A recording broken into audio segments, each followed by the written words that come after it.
തലശ്ശേരി നഗരസഭയിലേക്ക് തെരഞ്ഞെടുക്കപ്പെട്ട അംഗങ്ങളുടെ സത്യപ്രതിജ്ഞാ ചടങ്ങ് നടന്നു. ആദ്യം സത്യപ്രതിജ്ഞ ചെയ്ത VM സുകുമാരന് വരണാധികാരി Pazhassi irrigation executive engineer Jayarajan Aniyeri സത്യവാചകം ചൊല്ലി നൽകി.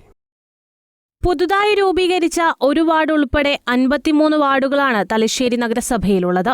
ജയിച്ച 52 വാർഡുകളിലെ സ്ഥാനാർത്ഥികൾ സത്യപ്രതിജ്ഞ ചെയ്ത് അധികാരമേറ്റു. 32 വാർഡുകളിൽ വിജയിച്ച LDF അംഗങ്ങൾ ദൃഢപ്രതിജ്ഞയും 13 വാർഡുകളിൽ വിജയിച്ച പ്രധാന പ്രതിപക്ഷമായ UDF ദൈവനാമത്തിലും 5 വാർഡുകളിലെ NDA അംഗങ്ങൾ ദൈവനാമത്തിലും സത്യവാചകം ചൊല്ലി സത്യപ്രതിജ്ഞ പൂർത്തിയാക്കി.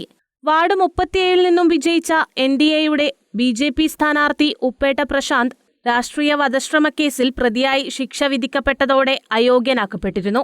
ചടങ്ങിൽ speaker N Shamseer, Rabco chairman Karayi Rajan, CPIM area secretary CK Rameshan, മുൻ നഗരസഭാധ്യക്ഷ ജമുന റാണി, ആമിന മാളിയേക്കൽ, മുൻ വൈസ് ചെയർമാൻ MB ജയരാജൻ തുടങ്ങിയ രാഷ്ട്രീയ സാമൂഹിക രംഗത്തെ പ്രമുഖർ പങ്കെടുത്തു.